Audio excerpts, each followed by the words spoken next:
Hey guys, it's Sylvie. I'm back with Wicked for you guys, and we're going to move into give me a second, Chapter 4 of Section 1, the Munchkinlanders, and this chapter is Maladies and Remedies.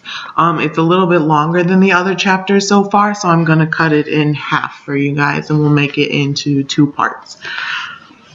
Maladies and Remedies. For days, Melina couldn't bear to look at the thing. She held it as a mother must.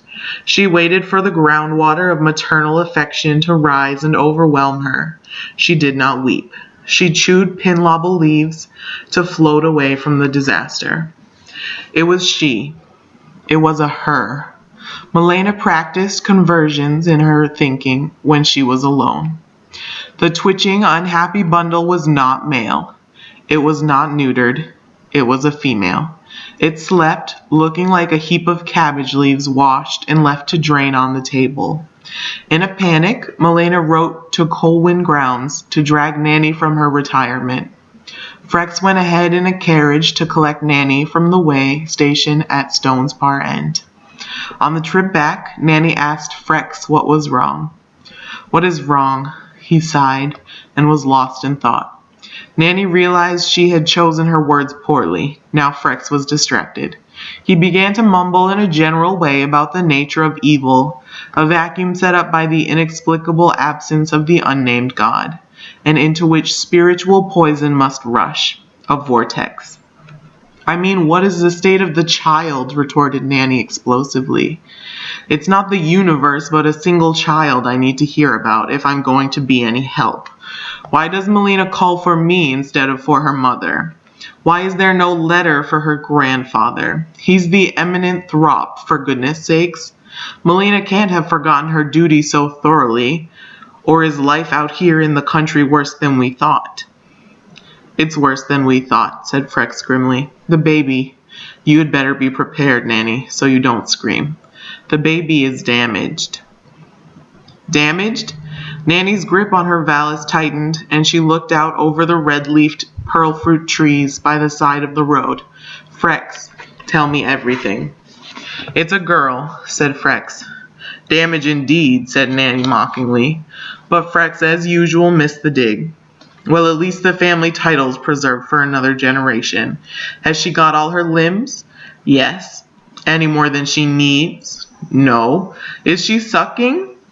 "We can't let it. It has extraordinary teeth, Nanny. It has shark's teeth or something like." "Well, she won't be the first child to grow on a bottle or a rag instead of a tit. Don't worry about that." "It's the wrong color," said Frex. "What color is the wrong color?" For a few moments, Frex could only shake his head. Nanny did not like him, and she would not like him, but she softened. "Frex, it can't be that bad. There's always a way out. Tell Nanny." "It's green," he said finally. "Nanny, it's green as moss." "She's green, you mean? It's a she, for heaven's sake." "It's not for heaven's sake." Frex began to weep. "Heaven is not improved by it, Nanny, and heaven does not approve. What are we to do?" "Hush." Nanny detested weeping men. "It can't be as bad as all that. There isn't a sniff of low blood in Melina's veins. Whatever blight the child has will respond to Nanny's treatment. Trust Nanny." "I trusted in the unnamed God," sobbed Frex. "We don't always work at cross purposes, God and Nanny," said Nanny. She knew this was blasphemous, but she couldn't resist a gibe as long as Frex's resistance was down. "But don't worry, I won't breathe a word to Melina's family. We'll sort this all out in a flash, and no one need know. The baby has a name?" "Elphaba," he said. "After Saint Elphaba of the waterfall?" "Yes." "A fine old name. You'll use the common nickname Fabala, I suppose?" "Who even knows if she'll live long enough to grow into a nickname?" Frex sounded as if he hoped this would be the case. "Interesting country. Are we in Wen Harding's yet?" Nanny asked to change the subject. But Frex had folded up inside, barely bothering to guide the horses onto the correct track. The country was filthy, depressed, peasant-ridden. Nanny began to wish she had not set out in her best traveling gown. Roadside robbers might expect to find gold on such refined-looking old women. And they would be right, for Nanny sported a golden garter stolen years ago from her ladyship's boudoir. What a humiliation if the garter should turn up these years later on Nanny's well-turned, if aging, thigh. But Nanny's fears were unfounded, for the carriage arrived without incident in the yard of the minister's cottage. "Let me see the baby first," said Nanny. "It will be easier and fairer on Malena if I know what we're dealing with." And this wasn't hard to arrange, as Malena was out cold thanks to pinlobble leaves, while the baby in a basket on the table wailed softly. Nanny drew up a chair so she wouldn't hurt herself if she fainted dead away. "Frex, put the basket on the floor where I can look into it." Frex obliged, and then went to return the horses and carriage to Buffy, who rarely needed them for mayoral duties, but loaned them out to earn a little political capital. The infant was wrapped in linens. Nanny saw, and the baby's was wrapped in linens, Nanny saw, and the baby's mouth and ears were strapped with a sling. The nose looked like a knob of bad mushroom, poking up for air, and the eyes were open. Nanny leaned closer. The child couldn't be, 3 weeks old?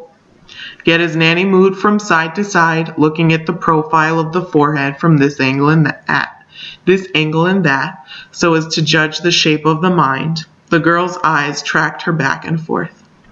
They were brown and rich, the color of overturned earth flecked with mica.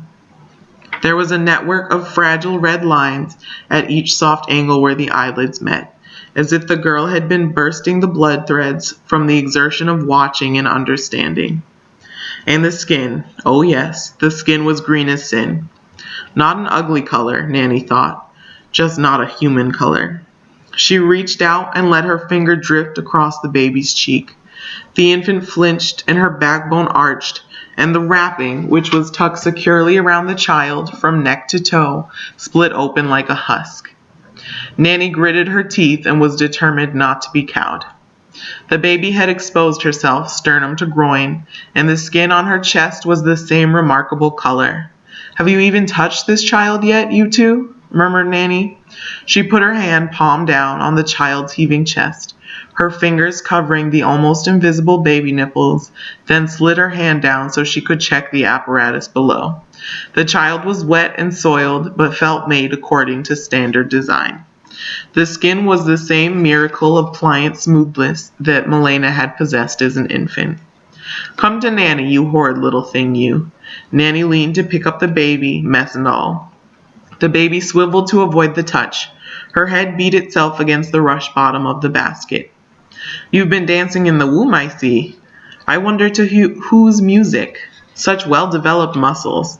No, you're not getting away from me. Come here, you little demon. Nanny doesn't care. Nanny likes you."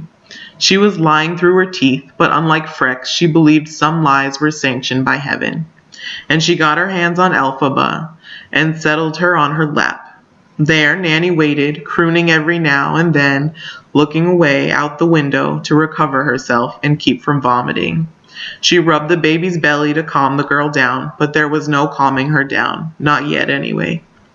Malena propped herself up on her elbows in the late afternoon when Nanny brought a tray with tea and bread.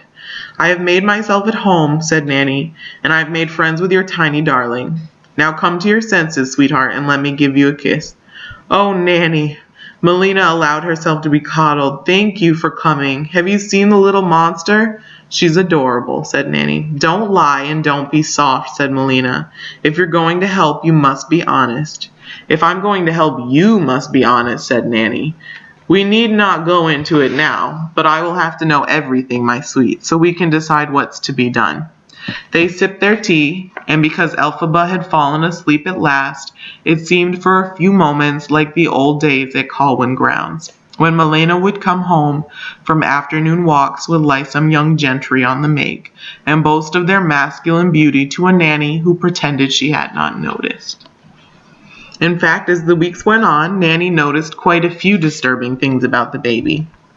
For one thing, Nanny tried to remove the baby's bandages, but Elphaba seemed intent on biting her own hands off, and the teeth inside that pretty, thin-lipped mouth were indeed monstrous. She would bite a hole through the basket if she were left unfettered. She went after her own shoulder and scraped it raw. She looked as if she were strangling. "Can't a barber be had to pull the teeth out?" Nanny asked, "at least until the baby learns some self-control." "You're out of your mind," Melina said. "It will be all over the valley that this little marrow is green. We'll keep the jaw strapped up until we solve the skin problem." However in the world did her skin become green? Nanny wondered, stupidly, for Melina blanched and Frex reddened, and the baby held her breath as if trying to turn blue to please them all. Nanny had to slap her to make her breathe again. Nanny interviewed Frex out in the yard. After the double blow of the birth and his public embarrassment, he was not yet up to professional engagements, and sat whittling praying beads out of oak, scoring and inscribing them with emblems of the nameless god. Nanny set Elphaba down inside. She had an unreasonable fear of being overheard by this infant, and worse, of being understood. And Nanny sat scooping out a pumpkin for supper. "I don't suppose, Frex, that you have green in your family background," she began, knowing full well that Melina's powerful grandfather would have confirmed such a predisposition before agreeing to let his granddaughter marry a unionist minister. Of all the chances she had. "Our family isn't about money or about earthly power," said Frex, taking no offense for once, "but I'm descended in a direct line from 6 ministers before me, father to son. We're as well regarded in spiritual circles as Melina's family is in parlors and at the court of Ozma. And no, there is no green anywhere. I've never heard of such a thing before in any family." And I'll be back for you guys soon, and we will finish up the chapter. Thanks for listening.